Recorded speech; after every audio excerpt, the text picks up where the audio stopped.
Indian Society of Technical Education, ISTE. I welcome you all for this 51st annual convention of ISTE. Peter Nalty once said, of all the skills of leadership, listening is most valuable and one of the least understood. Today, as we have gathered here for the 51st annual convention of ISTE to appreciate the efforts and honors of the awardees this year, let us begin the function with a talk. Today, we have with us our two sponsors from corporate. One is NIIT India and other is EduLadder Solutions. Let me now request Mr. Nimit Malhotra to kindly come forward for the lecture.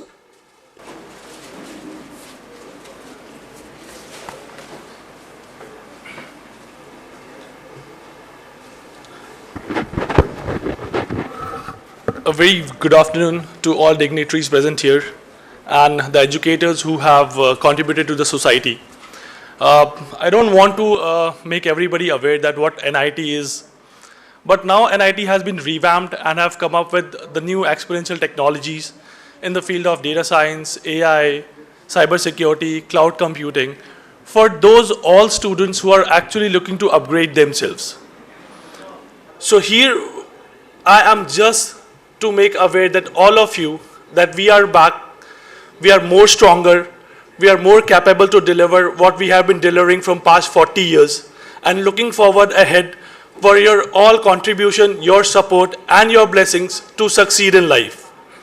That's the only thing which I wanted to say. Thank you so much, everyone. Thank you, sir. The National Education Policy 2020, which was approved by the Union Cabinet of India, outlines the vision of India's new education system. The new policy is a comprehensive framework for elementary education to higher education as well as vocational training in both rural and urban India.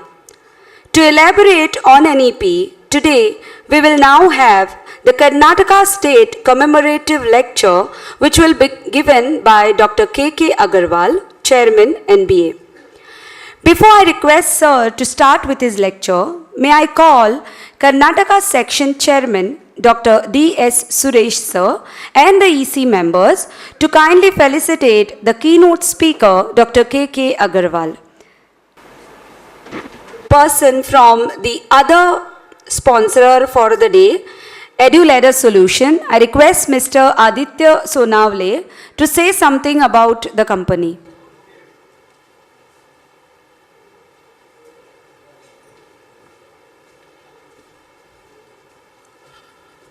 Good afternoon to all the dignitaries present here. So EduLadder, as the name suggests, we are basically building the ladder between the academic and the corporate world. Now, basically what we do is, we are currently seeing that a lot of the problems are happening regarding the placement scenario. And why this is happening? Because students are not that much skilled. They are lacking like qualities like basically first of all is communication. Then when we go forward, then comes to technical round, then the HR round. So all of these qualities are lacking in students, and this is why they are not getting placed in a company. So we as a company, we as EduLadder, what we do is we give them the training, we give them the required training. We have connect with various corporate companies, and the syllabus which we provide to students or the training which we give to students, these are all the requirements from the companies. So basically we are training the student according to the requirement of the corporate companies. So when a person is coming into EduLadder and he is taking the required training and then he or she is going to any company, then obviously the company knew that these people have knowledge about the technologies which are currently going on, which are currently in demand in the market. And hence we, in such a way we build the gap between the students and the academia. Thank you. Thank you, sir. We have the Karnataka State Commemorative Lecture, which will be given by Dr. K.K. Agarwal, Chairman, NBA. Before I request Sir to start with the lecture, may I call upon the Karnataka Section Chairman, Dr. D.S. Suresh Sir, along with the EC members, to kindly felicitate the keynote speaker for today, Dr. K.K. Agarwal.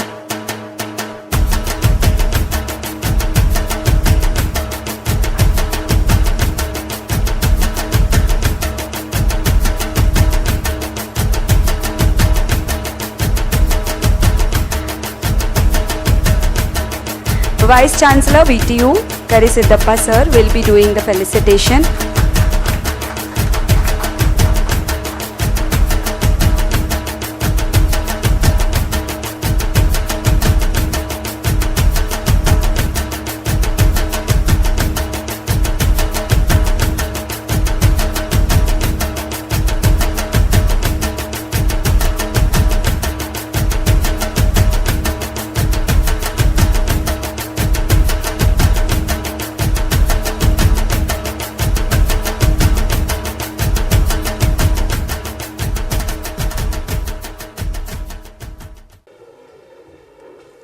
Thank you, sir. With this, I hand over the session to Dr. K.K. Agarwal, Chairman NBA. Request you, sir, to kindly take over the session.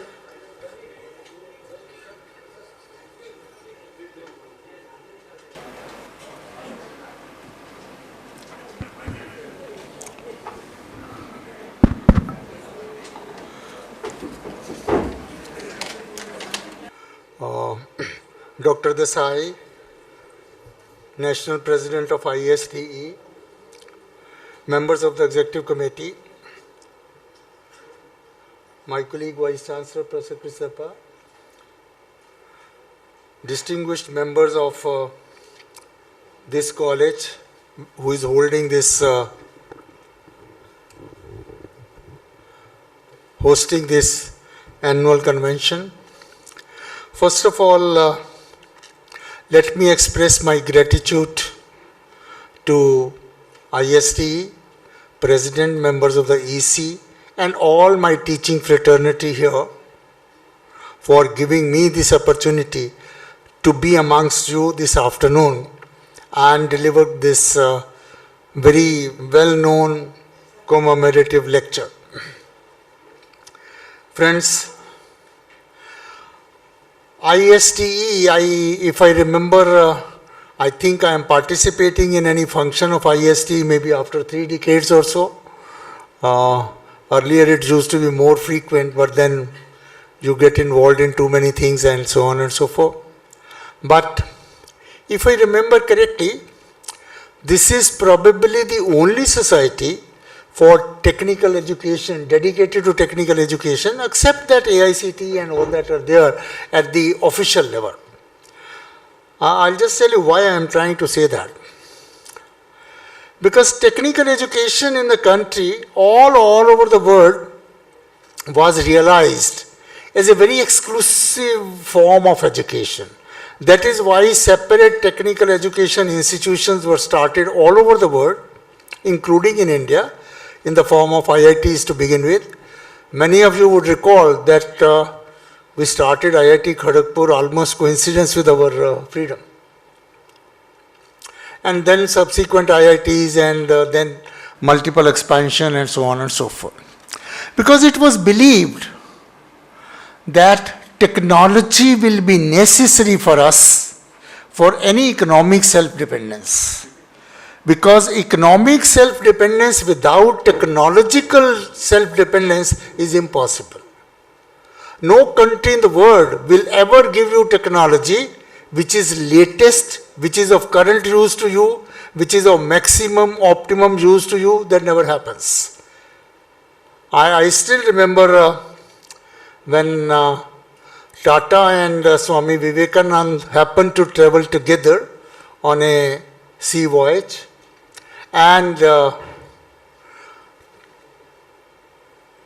at that time, Swami Vivekananda has told Tataji that you are getting your samples tested from abroad. Do you think they will give you correct readings? Do you think they will give you results for the welfare of our country? They will give you the results which suit them. They will give you a test report and then they will advise you to come to us for guidance, for taking it further. So unless a country technologically develops to do its own testing as per its own needs and develop the technology as per its own needs, countries cannot develop. And it is then during that sea voyage when Swami Vivekananda told Jamshedji Tata, why don't you start an engineering institution in the country? And that is where Tata Institute of Science was started, which then was later renamed as Indian Institute of Science. And to my mind, that still remains one of the best and the finest technical institutions in the country which we have. One reason probably is because it was started with those intentions. The nationalism was built into the foundation of that institution. Thereafter, we started IITs with built-in collaboration. We will collaborate with Russia and start IIT Kharagpur. We will collaborate with France and start IIT Bombay. We will collaborate with Germany and start IIT Chennai. So we started with collaboration. So sort of dependence on another country was built into the subsequent institutions. But Indian Institute of Science was started with the seeds of thought by person no less than Swami Vivekananda for technical education as a supreme form of education. It was not as much of a technical education as the technology, because the feeling was that self-reliance in technology is absolutely necessary for any country, and therefore we must equip ourselves for that. Today when we talk of Atmanirbhar Bharat, it's a sort of repeating that. It's a sort of reinforcing that feeling that you cannot be dependent on the technology on other countries. Friends, so technical education's importance was realized, and we started national level institutions, states also started their own doings. And ultimately, we had a good network of engineering institutions, but somehow, I don't know whether consciously or subconsciously, technical education started assuming the form of elitist education, as if it's a rich man's education, as it's a education which belongs to the children of the family of the rich. That feeling somehow got in. Why, I won't be able to really decipher the reasons, but technical education became elitist form of education. And when it became the elitist form of education, unfortunately, it became the costliest form of education. And therefore, we had a cross-section of the students which could not even think of an IIT. And that led to several other situations in the country, including life and death question of IIT, and all the coaching centers and everything in the country came up. And to give general expansion, the private higher education, private higher technical education came into being, because there was no way, the way we had planned technical education in the country at the time, there was no way for us to increase enrollment in technical education on that model. At that time, an IIT used to cost about 2,000 crores. And we somehow started having a almost zero fee for IITs. Now, if you spend 2,000 crores and every year you want a very hefty sum to run an institution, no nation can go on expanding this.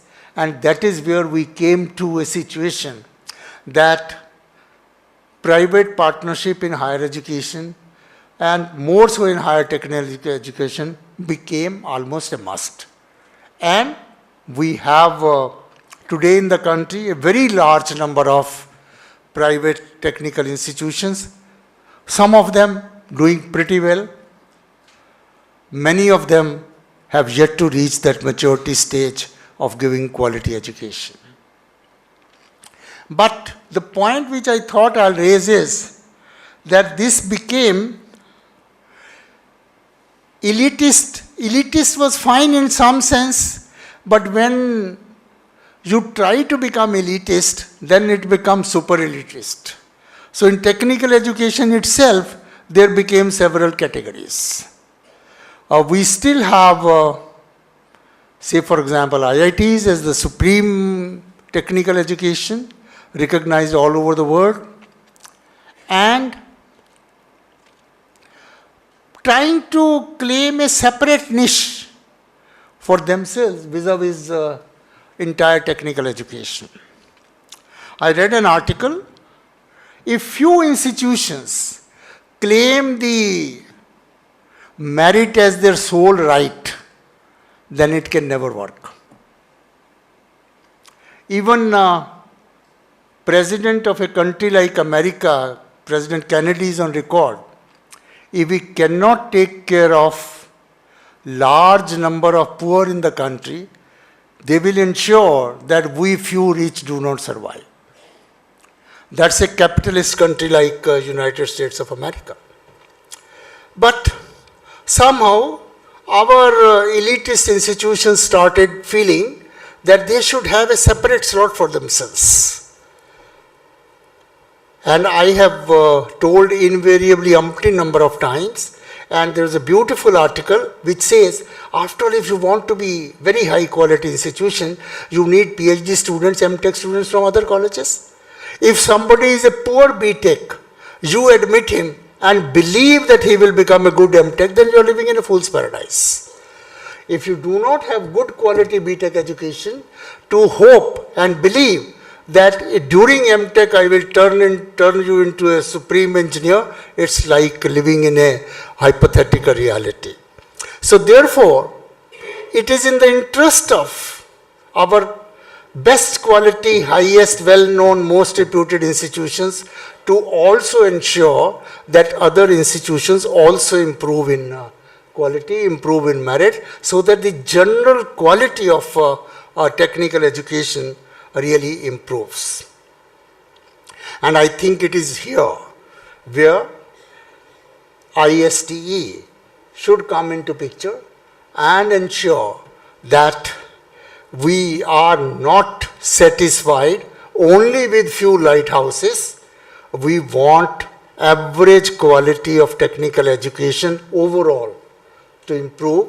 We are very happy at times. Well, our IITs compete with the best in the world. I agree. But is that enough? That's a good statement, but that's not enough. We have to make sure that most of our institutions are of a reasonably good quality. I'm not saying that all the institutions will be IIT quality. That will not happen. That is not expected.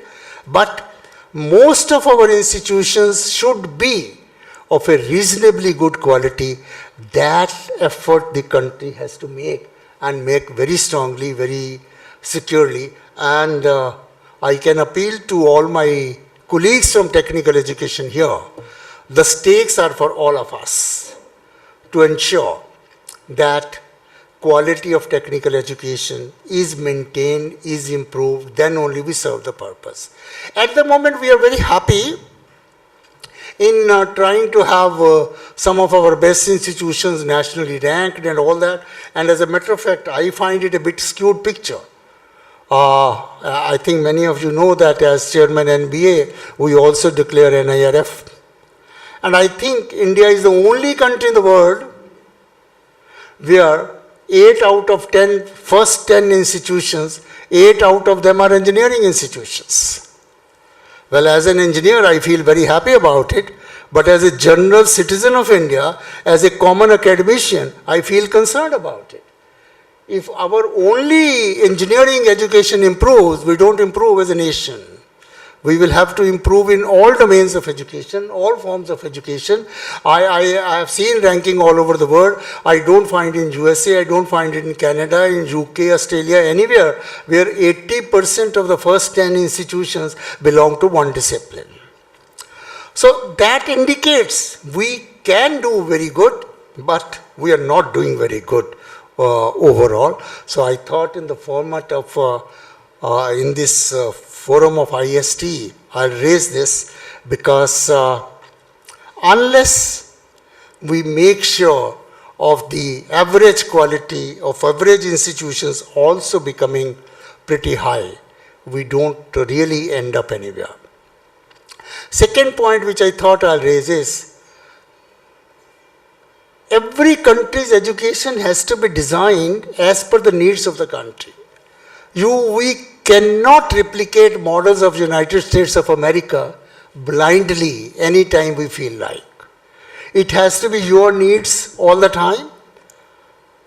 I definitely remember Gandhiji's statement, we do not believe in mass production, we believe production by masses. We wanted industry where many could produce. We need not have confined ourselves to the industry where many are out of the job and still we thrive and survive. So we'll have to do as per our needs. And there are no universal formulas in the world for growth. Every country has to have its own formulas. And as a matter of fact, if I go to the history of growth of every country, I find every country had a USP. You have to think of what is your USP. And in USA, for example, they thought if they make the best road network in the world, they will be the best. And they proved that. Denmark felt that if they could just have abundance, good quality milk products, they will be best in the world. They proved it. UAE proved that if they could do oil and control the whole world, they did that. UK at some stage felt that if they can produce best quality textile for the whole world, they will win over the world, they did that. So every country had to think of some USP of their own to become the best in the world. And if we could ever think that our USP is follow country that, we can never be the best in the world. So friends, if we have to talk about Vishwaguru, let's first of all decide what is our USP and tailor even technical education accordingly. It cannot be blindly done. I was telling the other day, I had gone to then East Germany as a keynote speaker in a government conference, so I was the guest of the government. So the Vice Chancellor was taking me around the roads of Germany, and I found even state highways made up of bricks and stones. I told the Vice Chancellor, why are you making highways of bricks and stones? Your tires will go away every year. He says, Professor Agarwal, we know it. I was further surprised that if you know it, then why are you doing it? He says, Professor Agarwal, we produce tires in our country. And bitumen we have to get from USA. So we as a nation are very happy to produce tires more frequently, but not spend foreign exchange on getting bitumen from USA. So that is engineering in the local sense. That is technical education in the local sense. We will have to decide what is best for our country and then go ahead on that path. Friends, I am chairman of the National Board of Accreditation at the moment, and therefore I'm sure most of you are familiar with it. And even when I was walking, I saw on the wall PEOs and POs. So that means this college is also going in on the path of that accreditation. I could see that. The point is, we are able to accredit less than 20% of the programs in the country. Not that we are not able to take up the work, but 80% institutions are not having courage enough to apply to us because they know they cannot get it. Because we have 5 or 6 basic parameters which we now call prerequisites. They know they don't meet that and therefore they can't get it. I have a very direct question, bold question, little difficult question. When you know that you are not providing quality education, do we have a right to exist? And the engineers which we are producing, are we doing a very sacred duty? Short term is okay. That is why NBA comes into picture only after 2 of your batches graduate. So we give you 6 years to develop, and thereafter, why should everybody or almost everybody be accredited? Why I am trying to say this is that poor quality professional education at a higher cost is a very dangerous dimension to which we have to take care of. I was reading a sort of small anecdote. They say if you have unqualified thief, he will steal 1 bag of food from the railway wagon, but if you have a qualified thief, he will steer away the whole wagon. So if we have to have, if we can't stop producing thieves, it is better let them not be qualified.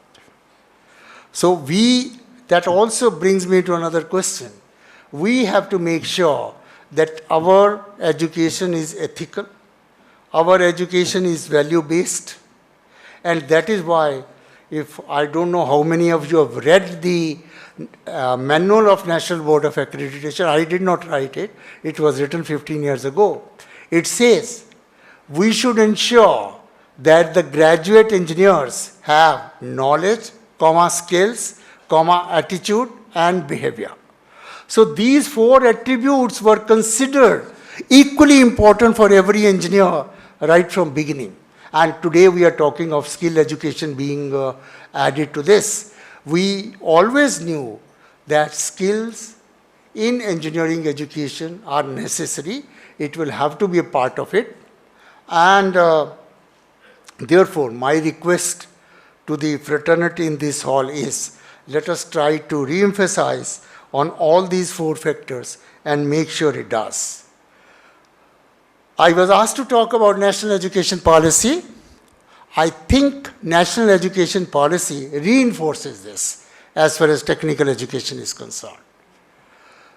Technical education is probably going to be most heavily impacted by national education policy. Why I am trying to say this is because when we say every institution has to become multidisciplinary education institution, it is technical institutions which have the largest challenge to make themselves multidisciplinary.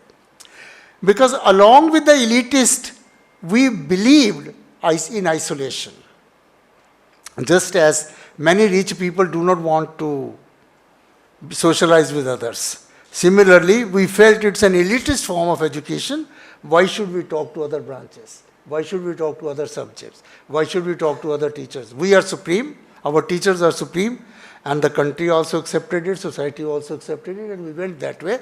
But we started running away from other streams of education and could not really deliver to the society what society expected from us. Society never expected from us how many engineers we have produced, what are their CGPAs, what are their pay packages. Society expected from us, have our engineers been able to change the society? Have they used their technology to make us live in a better society? Very definition of an engineer used to be, can you make this world a better world to live in? That's a basic definition of engineering education. And have we succeeded on that parameter? That's the question which we have to answer. And today when we talk of outcome-based education, I think the question before all of us as outcome-based education is, have our engineers been able to turn the society into a better society? Yes, to a good extent. We have much better roads now, we have much better rails, we have much better planes, we have much better clothing, we have much better machinery, we have many of these things. But keeping in with the culture of this country, keeping in with the relevance of our society, I think this is what is being very heavily reinforced by the national policy of education, that we must have education relevant to us. And that is why one of the key features of this national education policy is that we start talking to a child right from very early age. It is for the first time in the nation that a national policy talks about preschool education. In no other policy it has happened. because we believed if ethics have to be built in, if character has to be given, if respect to the nation has to be given, if respect to the elders has to be inculcated, it has to be done at a very early age. And that is why this policy starts from -2, not from 1. And talking about technical education, this policy starts talking about vocational education in the schools and talks about its continuation in the colleges. Because these streams of education cannot be switch on and off. Today you study this, tomorrow you study this, day after tomorrow you study this. It has to be a continuum. And therefore, school education and higher education have a continuum now. And in this continuum, many common features have come in. For example, vocational education will become an integral part of school education, which will continue to be useful to the student even in the higher education. Engineering education will have to see to what extent we can have a balance between knowledge and skills. The other day I was talking to another group. I said, today everybody is talking about skills, and I find many of my colleagues telling me, sir, we should replace this subject by a skill subject. I feel, let us not replace knowledge by skills. Let us add skills to our curriculum. Because if you replace knowledge by skills, tomorrow the skill will change. This particular boy will not learn how to learn the new skill. See, the skills will change even faster than the knowledge. Knowledge is already changing very fast. I think about 50 years ago, the rate of doubling of knowledge was about 50 years. Today it's 50 weeks, not even 50 weeks. Now with that kind of rate of change of knowledge, and rate of change of skills is still faster. And that is why the need today is what we say, teach the student meta skills. And meta skill is how to skill yourself. And for that, our entire technical education will have to be more project-based, more case-based, more tolerant of failures. Because if you give unknown problems to the students, they are likely to fail many times. But so what? Effort will have to be, have you put in the effort? What has been your thinking line? How did you think? Whether you succeeded or not is a very secondary question. Unless we go into that mode of teaching, our technical education will not deliver what we want to deliver to the country and will neither do justice to national education policy. We talk about creativity, innovation and everything. And I was reading very definition of an engineer. And the word engineer has not come from engine, which many people say, that engine led to the word engineer. That's word engineer is really coming from ingenious, ingenuity. So unless you are creative, you are not an engineer. The very fact of definition of engineering terminology is you have to be ingenious. You have to be creative. So whether NEP is talking about creativity, innovation, I consider all these are reminders to us that we deviated from our path.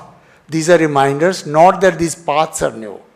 Paths were known, but we did not stick to them, and that is why we had to do that.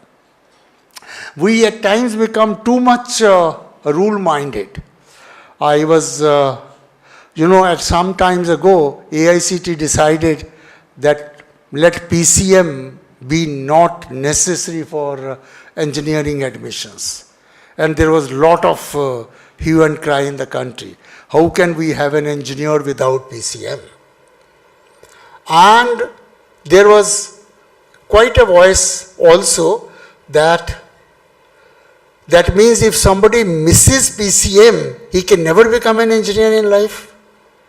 A counter question is also interesting. For some reason, you could not do well in the school, and therefore school did not allow you to study PCM, but you wanted to be an engineer. There's no way in life to do that. So this was a dichotomy, and therefore a committee was appointed in the country with myself to chair, and then we went discipline by discipline.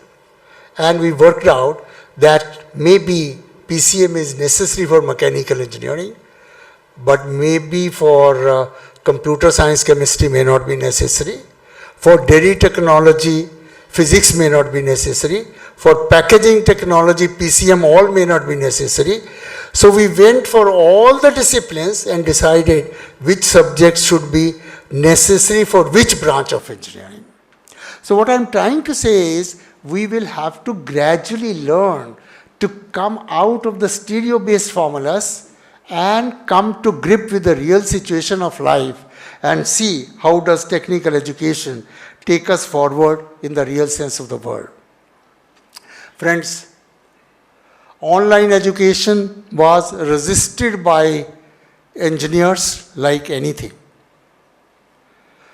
Engineering bodies, even AICT is on record in the Supreme Court of India that online education not for engineering. But COVID came. All of us took one day to decide. See the fast decision taking. We took one day to decide that online education will have to be done. We did that. Very good. And that is the reason that we could save 2 years of 33 crore children in the country, right from school to university, because we could somehow prompt all our teachers to go in for online education, right from school education, higher education, university education, everything. And friends, let me remind you, I'm not talking of engineering college teachers alone. Just imagine a teacher teaching sports in a rural area online. Imagine a teacher teaching drawing in a rural area online. Imagine a teacher taking a class in a village where people did not have smartphones. There have been case studies in this country, most beautiful case studies, where 10 mobile phones were shared in the village. You will have this phone for 2 hours, these 10 will have for another 2 hours, these 10 will have for another 2 hours. The best examples of collaboration, because necessity asked us to do that. We engineers have been teaching, if you want to diversify your factory, re-engineer the products, it takes at least 2 years. All the distilleries became sanitizer producing factories within 3 days. That is how we re-engineered so fast, because that was the need. Point which I am trying to say is, when online education has been accepted, I am very appreciative of that, but now I find many of my friends will say, well, online education is a panacea for everything. We need not emphasize face-to-face education. That's another extreme of working where I have my reservations. We went wholesale online, that was necessary. But now we can take better of both worlds and decide how much online, how much face-to-face. That will vary from branch of engineering to branch of engineering. That will vary from subject to subject. That will vary from teacher to teacher. That will vary from student to student. Where there is no electricity, it cannot be online. So all kinds of flexibility will have to be built into the model, and technical education will really succeed quality-wise only when we are open to diversification in various forms. And that is why I always say autonomy to the student, autonomy to the teacher, autonomy to the institution are the only solutions for taking us forward in quality higher education, quality technical education, because it will have to be based on the situation to situation for everybody. We can now have the facility of taking the best teacher of a subject in the whole world. And maybe 10,000 students are connected on a platform once. What is wrong in this? I myself have conducted a webinar, I think in Bangalore, Karnataka itself, where Professor Krishnappa have helped 8,000 teachers to connect on a webinar on accreditation. Because that's possible to do online. If I had to use auditoriums, I had to do this 300 times. So online has its advantages, but online is a solution for all ills? Please no. So where to draw the line, what kind of situation is the best. I always say, everybody talks about Gurukul, which was our strength. Yes, it was our strength, because what was our strength in Gurukul basically? Because it was one-to-one education model. The student and the teacher used to collectively decide what can this student learn the best. There was no formulas. I do ask a question. All the 5 Pandavas went to one Guru, and he decided, okay, I will teach Dhanush Vidya to Arjun and I will teach Gada Vidya to Bhim. There was no entrance test conducted, which will decide on merit. You will study computer science because you have scored high. What nonsense. You cannot study computer science because you have 1 mark less in the entrance test. Therefore, you will have to study mechanical or civil. I mean, nothing can be worse than this. So gradually, we will have to build in aptitude in this, and national education policy says that after 10 years, you might have to admit students who have not studied science as much as you want them to study. So bridge courses or remedial courses and all that will have to be accepted, because the country believes and the world believes if you miss the bus once, you can never reach Delhi. Not acceptable. You must have alternative methods to do that, and therefore, if at a later stage you think that you wanted to become an engineer, there should be an opportunity for that, without sacrificing quality. And that is what I say, Gurukulization can be now assisted by technology. Because today one-to-one education is also possible at no cost, online education. Online education, whether you have a class of 10,000 students or 1 student, cost is the same.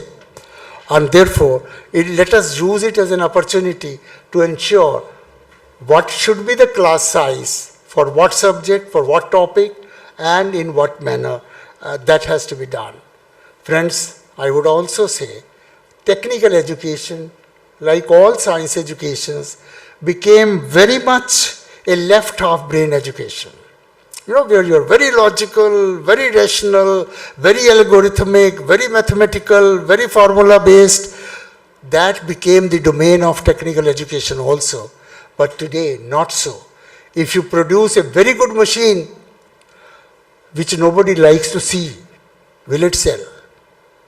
I have case studies where they produced very good engines for the car, but the mechanic could not even reach there. So how will it be maintained? So you need our engineers today to be very good in the use of right half brain as always, and left half brain as now, and as also right half brain, which gives holistic view of the things, creativity, emotional feelings, subjectivity, etc. We engineers in technical education want to become very formula based at times. Even in accreditation, people tell me everything should be objective. How can everything be objective? I definitely feel if a college, let's say, produces 1 student who gets close to the Nobel Prize, should that not be accredited because the number of teachers is too less? So point which I am trying to say is there has to be a synthesis of subjectivity and objectivity to ensure what is the best form, what is the best assessment for a student. We will have to, when we are talking about creativity in education, creativity does not come by formulas. Creativity comes when you are ready to look at, when you are ready to accept the variation, when you are ready to look at the different results. An electronics student was once asked in the examination to design an oscillator. I'm being little technical, but you are all technical. Design an oscillator. So he picked up the components from the store and designed a circuit. When he wired the circuit, it was not generating sinusoidal wave, but it was generating some sort of wave. In the normal circumstances, the teacher would fail him. Is it a sinusoidal oscillator? No. Fail. The teacher looked at the waveform and somehow felt that it looks like PQRS waveform for the heart. He said, what did you do? He says, I picked up the components from the store, designed this. When he went back to the components, he found that by wrong choice, the student had put one resistance of 10 kilo ohms instead of 1 kilo ohm. Many of the young boys and girls may not know, but somebody of earlier age will know, the resistances at that time used to have color coding. And sometimes you will not be able to distinguish between black and brown and so on and so forth. So he made a wrong choice, and that wrong choice of one resistance did not make it a sinusoidal oscillator, but made it an oscillator which is right to this. The teacher and the student jointly decided, forget about I passed you in the examination, A grade, no problem. But let us work on this oscillator further and let us try to perfect it as a PQRS now. Forget about sinusoidal wave. And the pacemaker was born, my dear friends. And how many lives were saved? Because of the wrong choice of the resistance, but the tolerance of the teacher not to fail the student because he has not generated a sinusoidal waveform, but decision to take it together to the next level in a different manner. We need some such students and some such teachers out of the box. Otherwise, if everybody is running after pay package and A plus and 3.9, then we are not getting into these things. History is full of several examples like this, but teachers and students will all have to be open-minded and will have to be caring for the things and make sure. And when you talk about technical education, there is nothing like being very satisfied of being best in the country. I'm sorry, when we could not make into international rankings, we said let's have our own NIRF. अब अपने NIRF में तो कोई first आएगा ही. So I am first in NIRF. So that's all right. When somebody will have to be first. But does it give me a license not to compete internationally? It's engineering. It's science. And one had to do that. I remembered not a story, but a fact from my life. One day our mathematics teacher in class 8th walked into the class and gave two problems. Somehow, for whatever mood, as we at that time, as students used to say, ye ghar se aaj ladke aaya hai or kuch something. He wrote two most difficult problems on the board, and out of the whole class of about 80 students, 15 of us who were very bright, he brought them in a separate group. He said, solve these two problems. He jolly well knew these are difficult problems. He did not even bother whether 60 students have done anything or not. But only to these 15 he started asking. He asked student 1, have you solved any problem? He said, no sir. Number 2, no problem. I was, I think, 7th or something. He asked 6th student, have you solved any problem? No. Then he went to 8th student. Have you solved any? When all the 14 told that they have not been able to solve either of the two problems, he came back to me. He said, have you solved any problem? I said, sir, I have solved one. I was so happy that when no other student has been able to solve any problem, I have solved one, and the teacher will appreciate me like anything, praise me like anything. And he banged me like anything. He said, if you also cannot solve both the problems, then my functioning as a teacher is flaw somewhere. Your feeling that you are best in the class has no meaning. You have to be best in the world. So the point is, when we want to be competitive, competition has to be global, whether at the student level, whether at the teacher level, whether at the institution level, and we cannot run away from it, and we'll have to, my dear friends, do that. And I also feel that cross-discipline or interdisciplinary education, or even beyond the education, interdisciplinary projects must be encouraged. I am reminded of another case study. They were trying to work on a problem in automobile industry. I was consultant to Ford Motors America for some time. So they were trying to work at that time, I'm talking about 25 years ago, that to prevent accidents, today all cars come with a balloon in the dashboard, all good cars. So they were trying to design a balloon for the dashboard so that it comes between you and the dashboard and you don't get head injury at least. And the problem was how to put a large balloon into the small dashboard. Because balloon had to be large to act as a buffer, and dashboard cannot be made as large, you need space in the car. And I think millions of dollars were spent by research on mechanical industry, automobile industry to solve this problem. And we were finding it no solution. One day an automobile engineer saw his young girl of 4 playing origami. I don't know whether you know the game of origami. They take a sheet of paper, keep on folding it, and the art is folding. And they fold it into a very compact structure. And then the other art is unfolding. You just have to pull the edge and it should become a sheet of paper again. Many of you might have seen your young children playing that. That engineer felt, well, that could be a solution. I'll take a sheet, fold it like origami, and then engineering only to the extent that in case of an impact, the air from the compressor comes to the balloon. That's the only engineering that needed. It will unfold itself by the game of origami, and then the air will be filled in and the purpose will be served. So I'll be able to put into the dashboard and still it will blow up as a big balloon, and the problem was solved.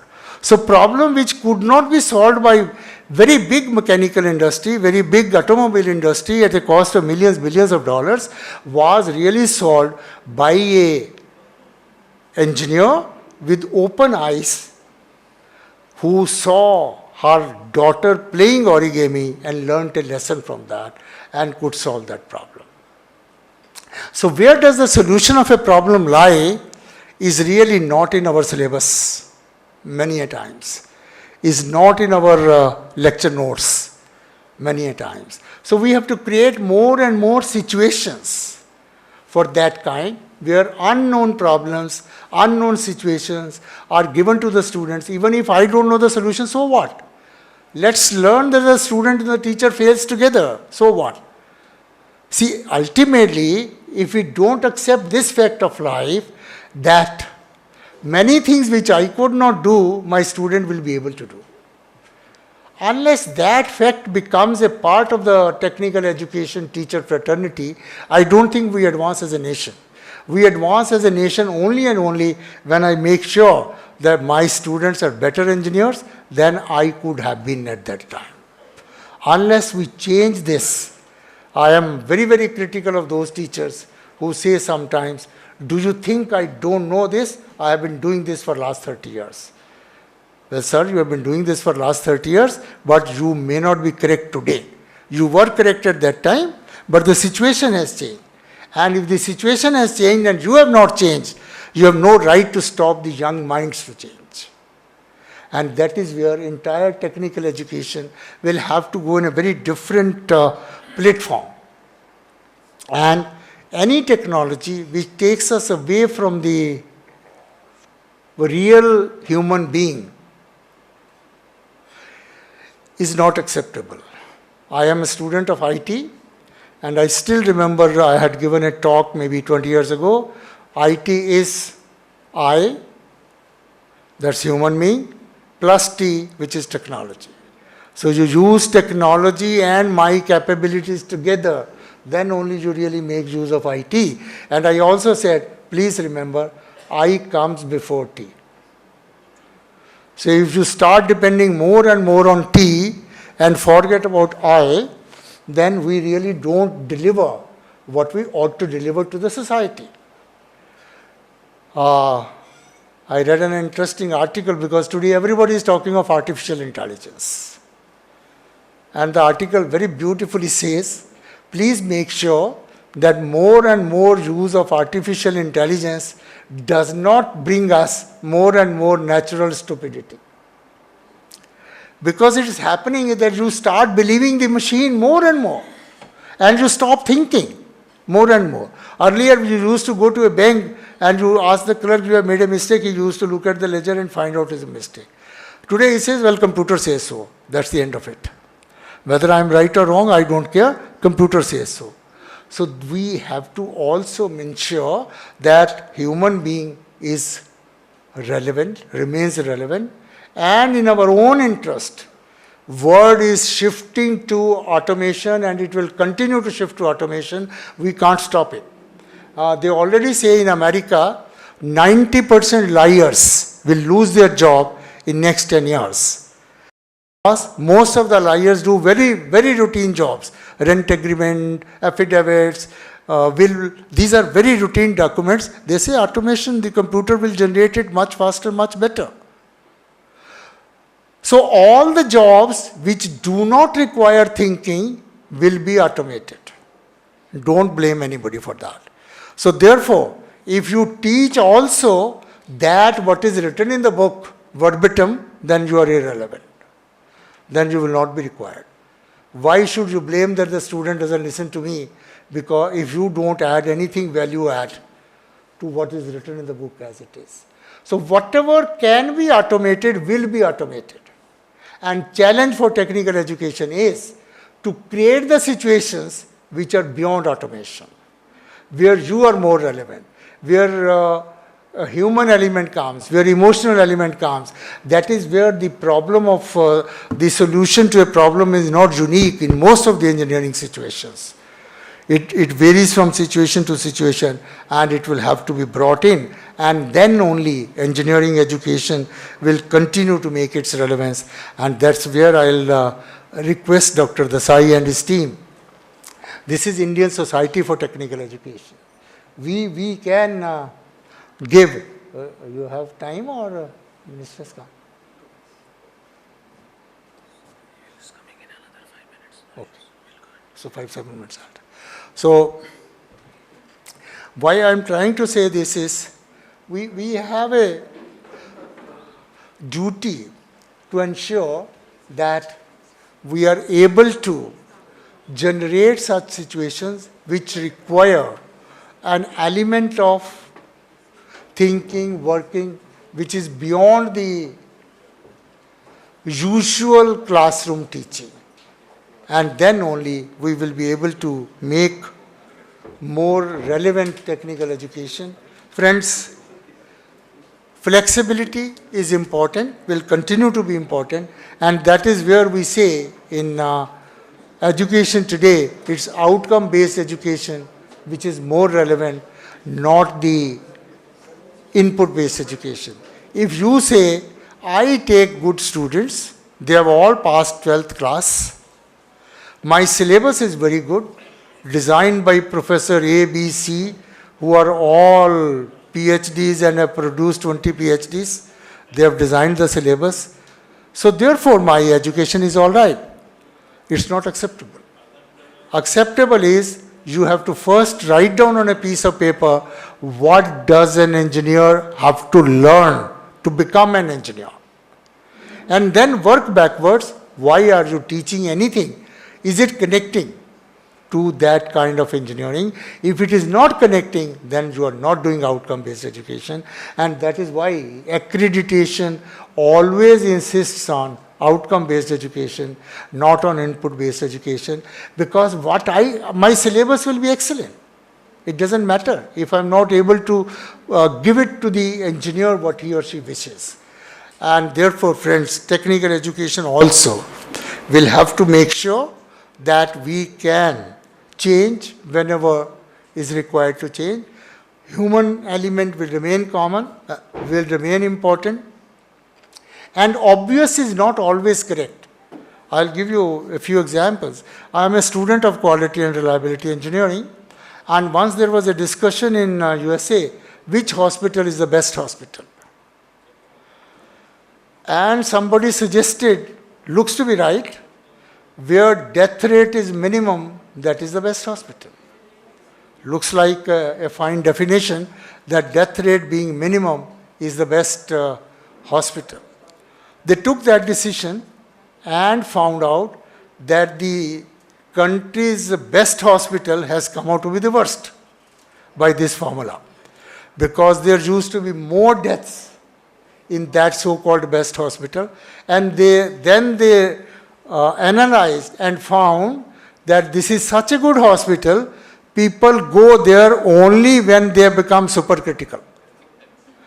And therefore, death rate is more, but it is still the best hospital.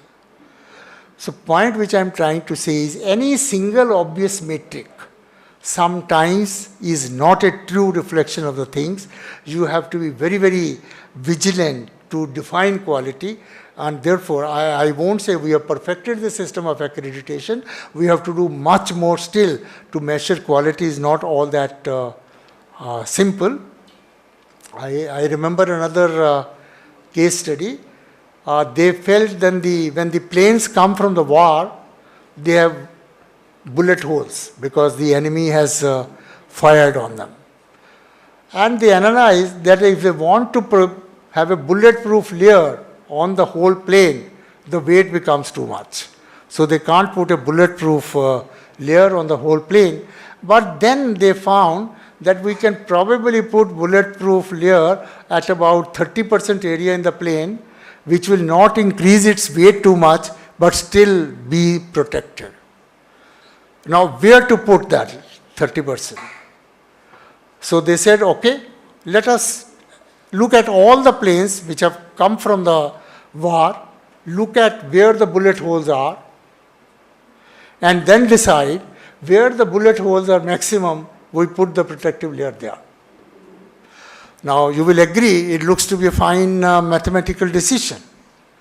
Unless somebody told, well, dear colleagues, really where the bullets hit the critical path, those planes have not come back. So the planes which have come back are only those planes which were not fatally hurt.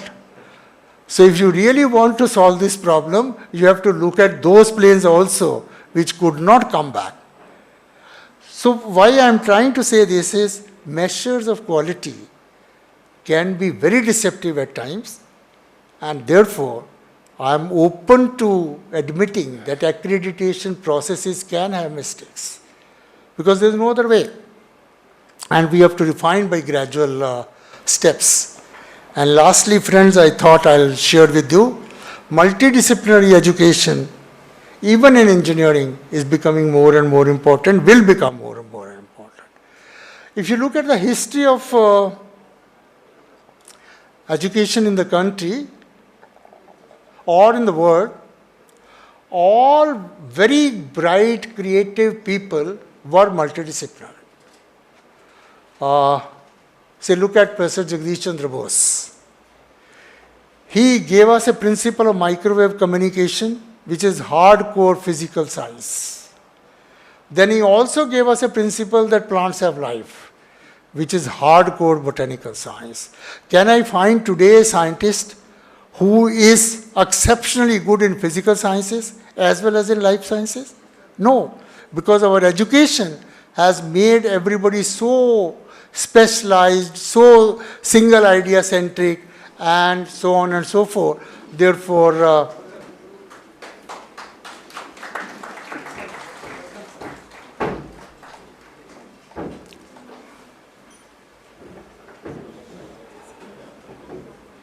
well, friends, I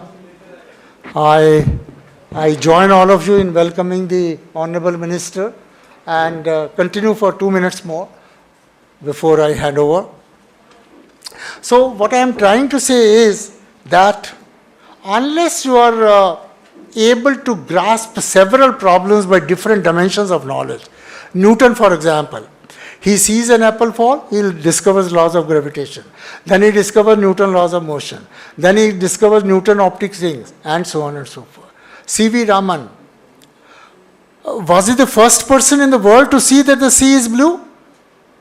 So everybody who went on the ship saw that the water is blue, but he could discover the Raman effect. At the international level, I would say, Madame Curie, the only Nobel laureate in the world who got Nobel Prize in physics as well as in chemistry. If you talk to any student of today, he is so super specialized. You talk to MSc Physics, a subject is to an elementary question of chemistry, and he will look at you as to what are you asking. But these are the people who could do that, and in the all of you are engineer here, so you must have heard Shannon's theorem of communication. Entire communication sampling theorem, all the concept of transmission came from Shannon's theorem, and Shannon could do this because he had a degree in mathematics and a degree in electrical engineering.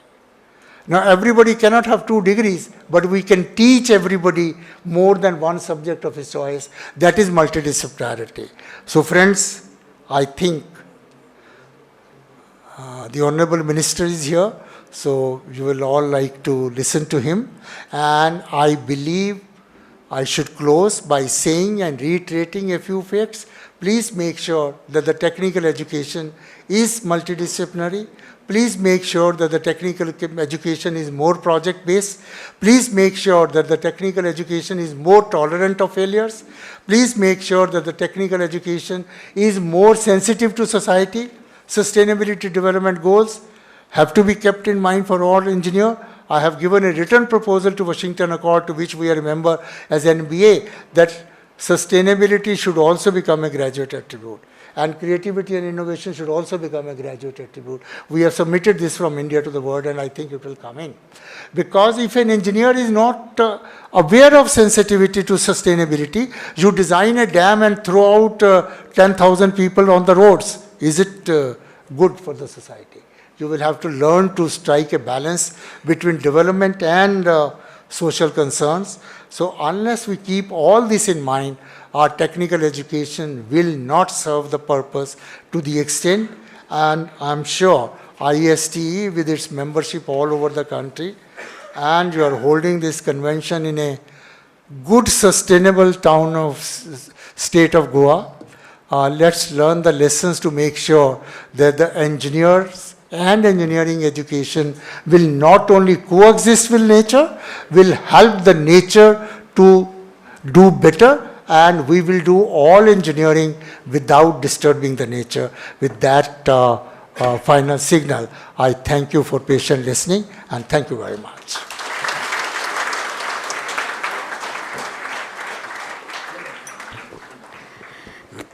Thank you, sir, for the excellent talk and sharing your ideas, knowledge, and expertise with the audience.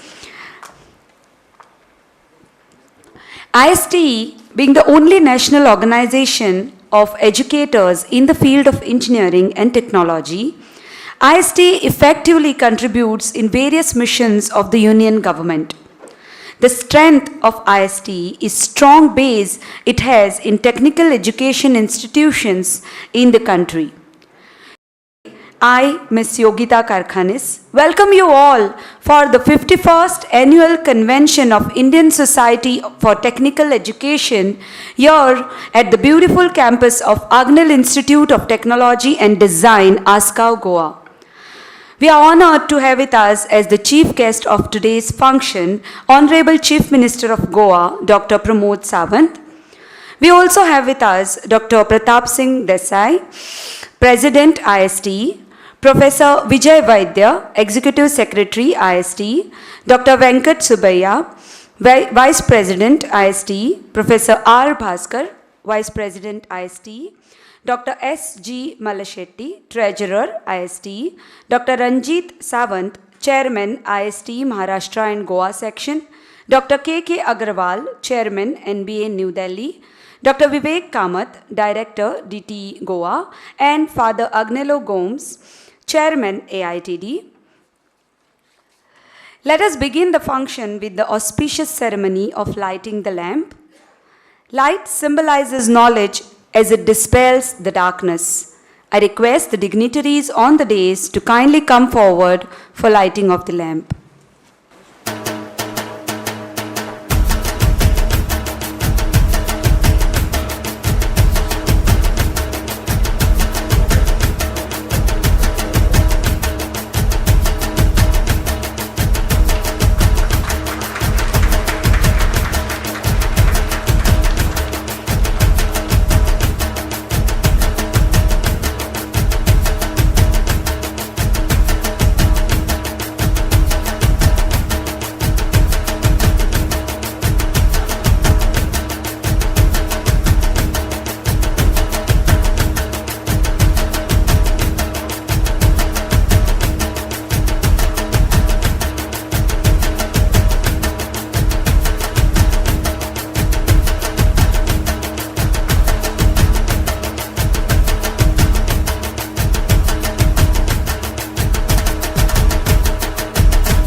May I now request Dr. Venkat Subbiah, Vice President ISTE, to welcome Dr. K. Agarwal, Chairman, NBA.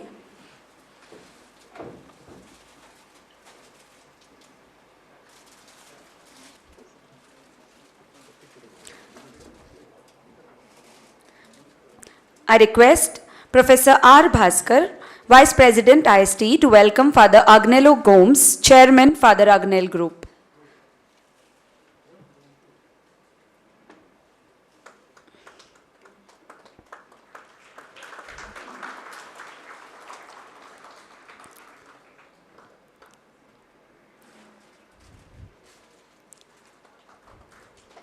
Thank you to all the dignitaries on the dais.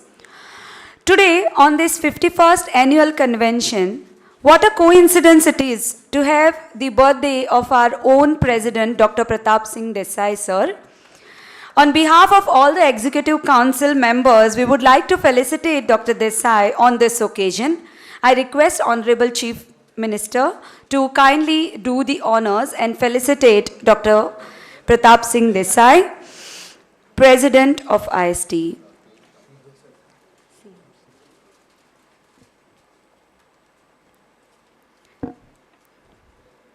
A round of applause, please.